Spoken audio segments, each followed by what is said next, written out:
कराड हा 11 दिवस कुठं होता याची माहिती आता सीआयडीच्या तपासात समोर आली आहे। वाल्मिक कराडची आज सीआयडीनं चौकशी केली। काल 31 डिसेंबरच्या रात्री कराडला खरं तर कोर्टात हजर करण्यात आला आणि त्याला 15 दिवसांची सीआयडी कोठडी, पोलीस कोठडी सुनावण्यात आल्याचं पाहायला मिळतंय आणि आज त्याची चौकशी झाली। यामध्ये अनेक खुलासे झालेत। वाल्मिक कराड हा सुरुवातीला उज्जैनला गेला, त्यानंतर तो गोव्यात गेला आणि गोव्यातून तो पुण्यात आला आणि पुण्यात येऊन त्यानं सरेंडर केलं होतं। वाल्मिक आणि इतर आरोपींचे राज्यातल्या वेगवेगळ्या शहरांमध्ये बँक अकाउंट्स आहेत, मालमत्ता देखील आहेत असं चौकशीत समोर आलंय। कुठे होता वाल्मिक कराड? चला जाणून घेऊयात ग्राफिक्सच्या माध्यमातून। वाल्मिक कुठे होता? बघा, 9 डिसेंबर सरपंच संतोष देशमुख हत्या झाली। 10 डिसेंबर वाल्मिक कराडवर केसमध्ये खंडणीचा गुन्हा दाखल करण्यात आला। गुन्हा दाखल झाल्यानंतर सोशल मीडियाचा फोटो अपलोड झालाय। खंडणीचा गुन्हा दाखल झाला त्यावेळी कराड सोबत त्याचे अंगरक्षक पोलीस होते। 15 डिसेंबरला वाल्मिक कराडचे फेसबुक अकाउंटवर दररोज पोस्ट अपलोड होत होत्या। 11 डिसेंबरला उज्जैन महाकाल ज्योतिर्लिंग दर्शनाचा फोटो फेसबुकवर अपलोड करण्यात आला। वाल्मिक सोबत उज्जैनला पोलीस अंगरक्षक देखील होते। 11 ते 30 डिसेंबर या कालामध्ये उज्जैन नंतर गोव्यात आणि गोव्यातनं पुण्यात आणि मग सीआयडी कडे सरेंडर। सरपंच हत्येप्रकरणी सरकारकडून एसआयटी स्थापन करण्यात आली आहे आणि यामुळेच आता हत्येप्रकरणी तपासाला देखील वेग येताना पाहायला मिळणार आहे। पुण्याचे सीआयडीचे बसवराज तेली यांनी एसआयटीची मागणी केली होती आणि त्यानंतर आता सरकारनं 9 सदस्यांची एसआयटी स्थापन केली आहे।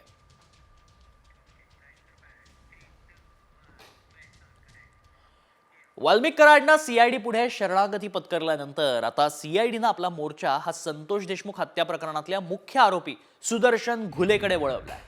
नेमकी सीआयडीची रणनीती कशी आहे जाणून घेऊयात या रिपोर्टमधून। कराड आला, घुले कधी?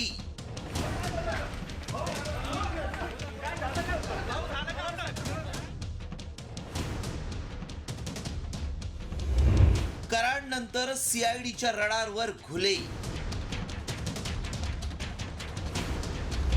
सीआयडी आवळणार घुलेच्या मुसक्या।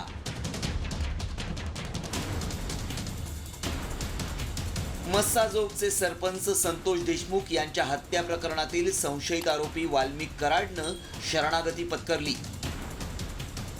त्यानंतर सीआयडीनं तपासाची चक्र वेगानं फिरवत आपला मोर्चा सुदर्शन घुलेकडे वळवलाय। तर सुदर्शन घुलेच्या मुसक्या आवळण्यासाठी सीआयडीच्या पथकानं घुलेच्या टाकळी गावात तळ ठोकून घुलेची नाकाबंदी केली आहे। सीआयडी कडून घुलेचे कुटुंबीय आणि नातेवाईकांची कसून चौकशी केली जातीये। घुलेसह त्याचे साथीदार नातेवाईकांच्या संपर्कात आहेत का याचा शोध घेतला जातोय। घुलेच्या मागावर सीआयडीची विशेष पथकं रवाना करण्यात आली आहेत। सुदर्शन घुलेचा ठाव ठिकाणा माहिती करून घेण्यासाठी त्याबरोबरच घुले आणि कराडमध्ये काही संभाषण झालंय का, घुले हा वाल्मिक कराडच्या सांगण्यावरून खंडणी गोळा करायचा का, या प्रश्नांची उत्तरं मिळवण्यासाठी सीआयडीची मागणी मान्य करत केस कोर्टानं वाल्मिक कराडला 14 दिवसांची सीआयडी कोठडी सुनावली आहे। तर सीआयडीच्या तपासात फरार आरोपींबाबत धक्कादायक बाबी समोर आल्या आहेत। 2023 मध्ये सुदर्शन घुले, कृष्णा आंधळेवर खुनाच्या प्रयत्नाचा गुन्हा दाखल झाला होता। धारूर पोलीस ठाण्यात घुले आणि आंधळेवर गुन्हे दाखल आहेत। घुले आणि आंधळेनं मिळून हत्येचा प्रयत्न केला होता। 2023 मध्ये घुलेला अटक झाली होती आणि आंधळे तेव्हापासून फरार आहे। सरपंच संतोष देशमुख यांच्या हत्या प्रकरणातील आरोपींच्या मालमत्तांवर टाच आणल्यानंतर कराडनं शरणागती पत्करली।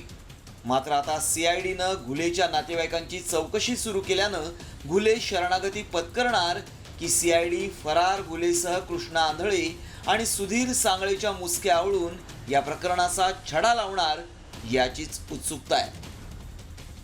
ब्युरो रिपोर्ट, साम टीव्ही न्यूज, बीड। सरपंच संतोष देशमुख यांचे भाऊ धनंजय देशमुख यांनी आज सीआयडी कार्यालयात जाऊन हत्येच्या तपासाबाबत सीबीआय कडून सीआयडीकडून माहिती घेतली आहे। सीआयडीच्या अधिकाऱ्यांसोबत तपासासंदर्भात काही महत्त्वाच्या मुद्द्यांवरती चर्चा झाल्याची माहिती त्यांनी दिली आहे।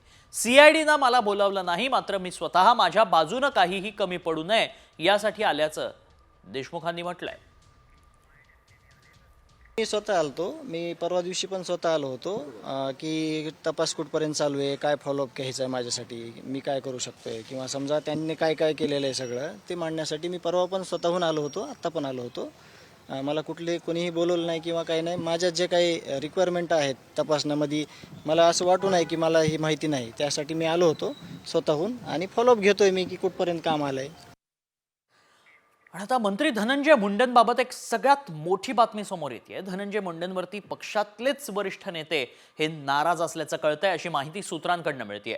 सरपंच संतोष देशमुख हत्या प्रकरणात धनंजय मुंडे यांच्या अगदी जवळच्या मानल्या जाणाऱ्या वाल्मिक कराडवर आरोप होत आहेत। मात्र हे प्रकरण धनंजय मुंडेंनी व्यवस्थित हाताळलं नसल्याचं वरिष्ठांचं मत आहे आणि या प्रकरणामुळे पक्षाची बदनामी होत असल्याची या नेत्यांची भावना आहे। मात्र मुंडेंच्या राजीनाम्याची मागणी होत असताना त्यावर कोणताही निर्णय मात्र घेण्यात आलेला नाही। आणि अशातच सरपंच संतोष देशमुख हत्या प्रकरणानंतर बीडच्या आकावरती आरोप प्रत्यारोप सुरू झालेत। मात्र हा बीडचा आका कोण हे भाजप आमदार सुरेश धस यांनी स्पष्टच सांगितलं।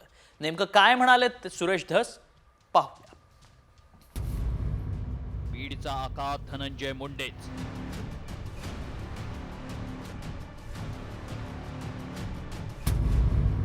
सामच्या मुलाखतीत धस यांचा दावा।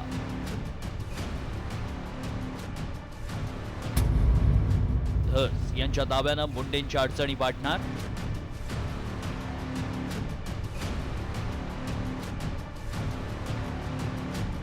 इन्व्हेस्टिगेशन मध्ये जर आकाचे आका आले तर नाव घेऊ ना। आका आणि त्यांचे आका यांच्यामध्ये द्वंद्व चालल्याने दिसतंय। सरपंच संतोष देशमुख हत्या प्रकरणात आमदार सुरेश धस यांच्याकडून वारंवार बीडच्या आकाचा उल्लेख केला जात होता। बीडचा आका कोण याबाबत धस यांनी कोणाचंही नाव घेतलं नव्हतं।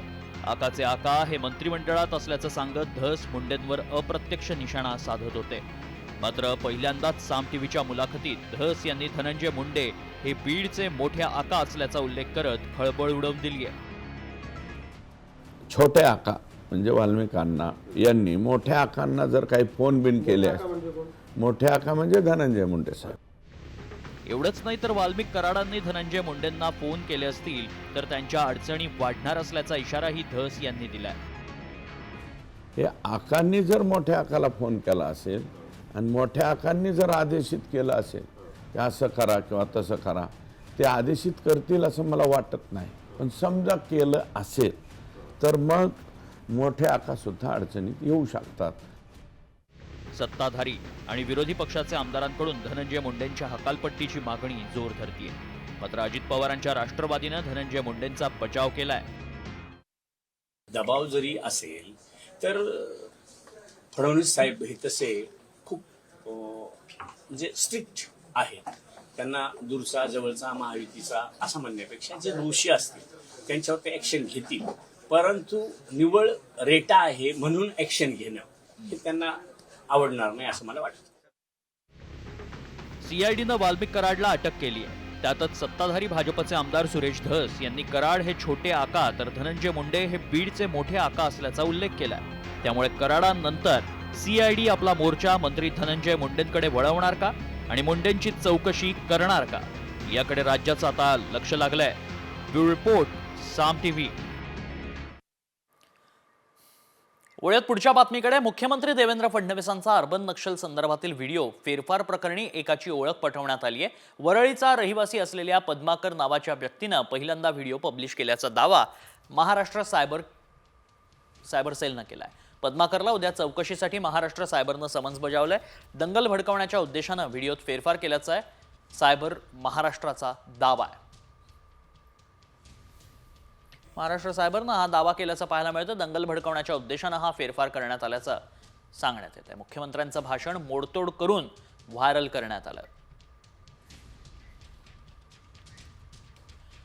राजापूरचे विधानसभा मतदारसंघाचे माजी आमदार राजन साळवी हे शिवसेना ठाकरे गटाला आता रामराम करण्याच्या तयारीत असल्याची माहिती समोर येते। राजन साळवींनी ठाकरे गटाला सोडचिठ्ठी दिल्यास कोकणात ठाकरे गटाला मोठा धक्का बसण्याची शक्यता आहे. निवडणुकीमध्ये आणि निवडणुकीनंतर वरिष्ठ नेत्यांनी दखल न घेतल्यानं राजन साळवी हे नाराज झालेत आणि भाजपच्या 12 तारखेला शिर्डी इथं होणाऱ्या मेळाव्यात साळवी पक्षप्रवेश करणार असल्याची माहिती सूत्रांकडून मिळतेय. मात्र ठाकरेंनी साळवींशी चर्चा केल्याची माहितीही मिळाली आहे. आता साळवी काय निर्णय घेतात याकडे लक्ष लागलंय.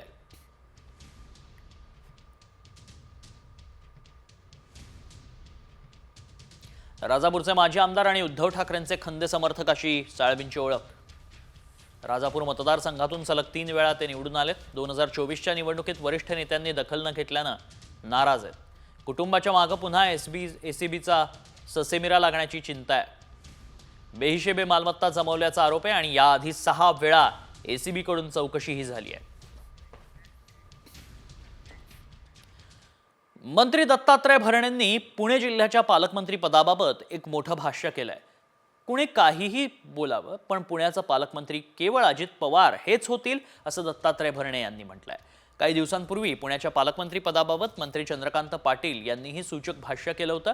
त्यामुळे महायुतीत पालकमंत्री पदावरून रस्सीखेच सुरू असल्याची चर्चा रंगली आहे.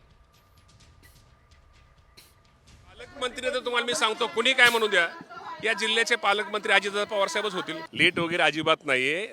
नवीन वर्षे थोडं काय गोष्टीमध्ये थोडं नेते मंडळी थोडे बाहेर आहेत, ते आल्यानंतर योग्य तो निर्णय होईल आणि या जिल्ह्याचे पालकमंत्री अजितदादा पवार साहेब होतील. तर दुसरीकडे रायगडच्या पालकमंत्री पदावरून रस्सीखेच सुरू असल्याचं वाटत नाही अशी प्रतिक्रिया मंत्री भरत गोगावलेंनी दिली आहे. मी सिनियर आमदार आहे आणि आता मंत्री देखील आहे, त्यामुळे पालकमंत्रीपद मला मिळेल अशी अपेक्षा गोगावले यांनी व्यक्त केली आहे. रस्सीखेच आहे असं काही वाटत नाही आहे. आता सिनियर मोस्ट मी आमदार आहेत, 3 आमदार आमच्या आहेत, 3 भाजपच्या आहेत, 1 राष्ट्रवादीचा आहे आणि त्या अनुषंगाने की मागच्या वेळेला ते जिल्हा आमच्याकडं होता आणि त्यावेळेला मी नव्हतो, पण ह्यावेळेला मी स्वतः आहे, त्याच्यामुळे ते मला मिळेल असं अपेक्षा आहे. राष्ट्रवादीच्या फुटीनंतर पवार कुटुंबात संघर्ष रंगला होता. मात्र नववर्षाच्या पहिल्याच दिवशी पुन्हा एकदा पवार कुटुंब एकत्र येण्याच्या चर्चा रंगल्यात. यावरचाच हा एक स्पेशल रिपोर्ट. पवार कुटुंबातील वाद मिटणार. 2025 मध्ये काका पुतण्या एकत्र येणार. काका पुतण्यासाठी देवाला साकडं.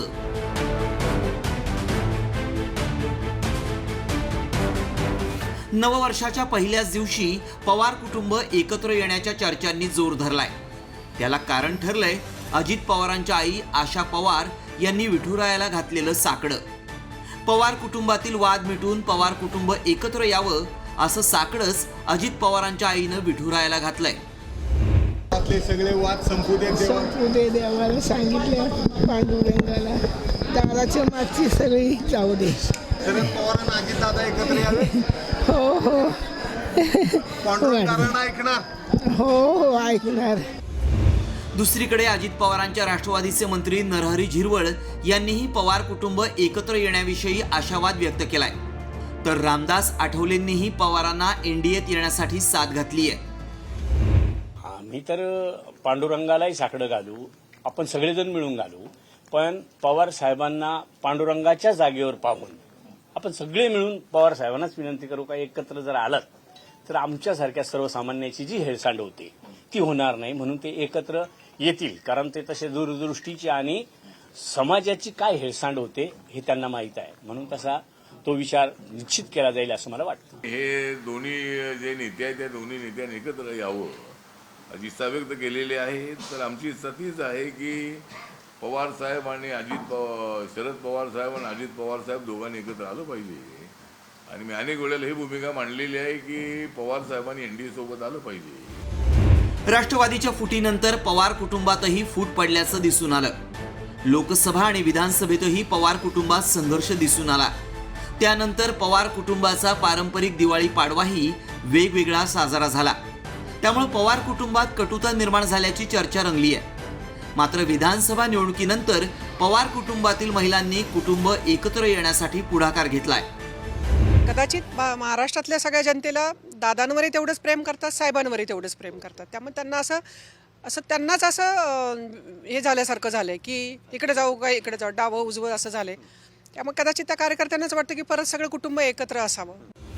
पवार कुटुंब एकत्र येण्याबाबत पवार कुटुंबातल्या महिलांनी पुढाकार घेतल्यानं त्याला मोठा राजकीय प्रतिसाद मिळतोय.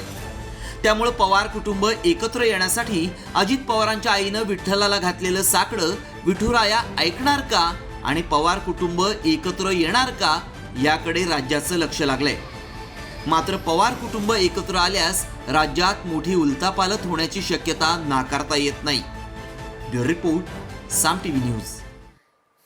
दरम्यान गडचिरोली दौऱ्यावर असलेल्या मुख्यमंत्री देवेंद्र फडणवीसांसमोर 11 नक्षलींनी आत्मसमर्पण केलं.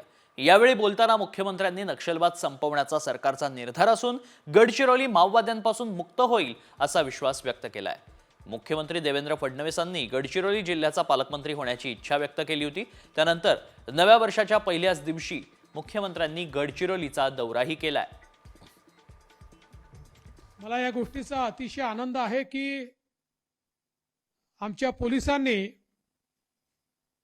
गडचिरोली जिल्ह्यामध्ये माओवाद हा जवळजवळ आता संपुष्टात आणण्याचं काम सुरू केलंय. उत्तर गडचिरोली आता माओवादापासून मुक्त झाली आहे आणि लवकरच दक्षिण गडचिरोली ही माओवादापासून मुक्त होईल याबद्दल माझ्या मनात कुठली शंका नाही. मनोज जरांगेंनी फडणवीसांना पुन्हा इशारा दिलाय. 25 जानेवारीपर्यंत आरक्षण प्रश्न मार्गी लावा, नाहीतर राज्यात फिरूही देणार नाही असा इशारा जरांगेंनी दिलाय. फडणवीस आता मुख्यमंत्री आहेत, त्यामुळे पैलवानासोबत लढायला आता मज्जा येणार असं विधान जरांगेंनी केलंय. जसा तसा पैलवान लागत होतो मैदानामध्ये. आता मराठ्यांना किती येड्यात काढते, मराठ्यांची किती फसवणूक करते, मराठ्यांविषयी किती आकस आहे का नाही, मराठ्यांविषयी त्याला द्वेष आहे का नाही. आता या 25 जानेवारीच्या लढाईत करणार त्यांना जर मराठ्यांचा द्वेष नसत, त्यांना जर मराठ्याचे लेकरं मोठे वाटत असतील तर 25 जानेवारीला मराठ्यांच्या आरक्षणाचा प्रश्न ते तातडीनं मागे काढतील. आणि जर त्यांच्या मनात द्वेष आणि आकाश मराठ्यांविषयी असलं तर ते काढणार नाही. आपण मात्र मग त्यांना राज्यात सुद्धा फिरून देणार नाही, हे सरकारला जाहीर सांगणार. पुढच्या बातमीकडे. राज्य परिवहन महामंडळानं विधानसभा निवडणुकीच्या तोंडावर 1310 गाड्या भाडेतत्वावर घेण्यासाठी निविदा प्रक्रिया राबवली होती.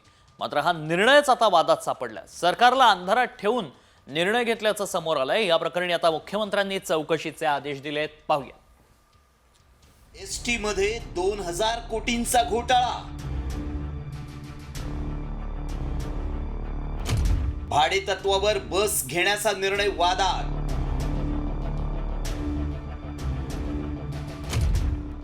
ठेकेदाराला खास झुकतं माप.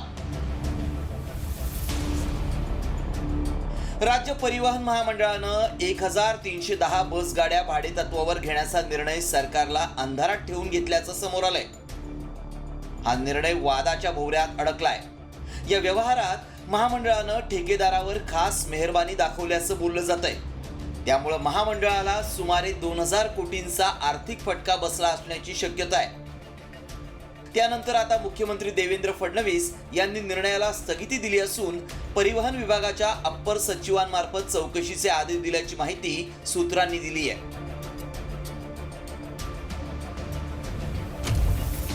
प्रचलित पद्धतीनुसार विभागनिहाय गाड्या घेण्याची पद्धत बंद करून सर्व विभागांची केवळ 3 समूहात विभागणी करण्यात आली आहे. प्रत्येक समूहात किमान 400 ते 450 याप्रमाणे 7 वर्षांसाठी 1310 गाड्या भाडेतत्वावर घेण्याचा निर्णय घेतला गेला. Messrs Anthony road transport solution private limited, messrs city lifeline travels private limited आणि messrs travel time private limited या 3 कंपन्यांना 3 समूहात बस पुरवण्याचे इरादापत्र देण्यात आलं होतं. मात्र यात मोठा घोटाळा झालाय.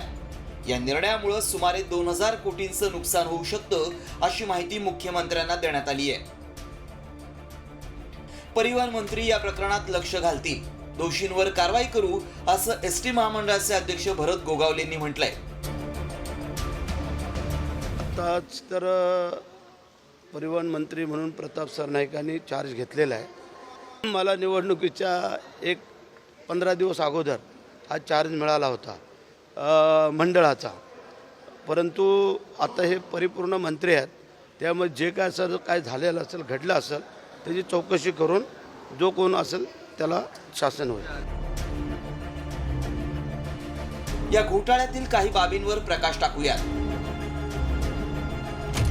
2022 मध्ये 44 रुपये प्रति किलोमीटर दरानं 500 गाड्या भाडेतत्वावर घेण्यात आल्या. निविदेत डिझेल खर्च वगळून 39 ते 41 रुपये प्रति किलोमीटर दर देण्यात आला. तडजोडीनंतर डिझेल खर्च वगळून 34 रुपये 30 पैसे आणि 35 रुपये 40 पैसे असा दर ठरवण्यात आला.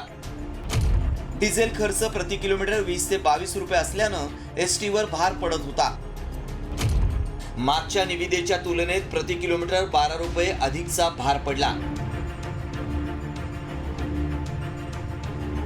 महामंडळात चुकीच्या गोष्टींना अजिबात थारा दिला जाणार नाही. प्रवाशांना फायदेशीर ठरणाऱ्या निर्णयांनाच आमचं प्राधान्य असेल, असं परिवहन मंत्री प्रताप सरनाईक यांनी म्हटलंय. सर्वसामान्यांचा आधार असलेली ग्रामीण भागातील जीवनवाहिनी एसटी अधिक सक्षम होण्याची गरज आहे. त्यासाठी पारदर्शक आणि शिस्तबद्ध कारभाराची आवश्यकता आहे. ब्युरो रिपोर्ट, साम टीव्ही न्यूज. पुढच्या बातमीकडे. जव्हारमधल्या उपजिल्हा रुग्णालयामध्ये एका आठवड्यात 2 माता आणि 2 बाळांचे मृत्यू झाल्याची दुर्दैवी घटना घडली आहे. आजी माजी मंत्र्यांच्या दौऱ्यांनंतरही जव्हारमधील आरोग्य व्यवस्था जैसे थेच आहे. आरोग्य विभागाचा हा सर्व प्रकार उघड्यावर येऊ नये म्हणून माता आणि बाळाचे मृत्यू सर्वतो दाबण्याचा प्रयत्न देखील केला जातोय.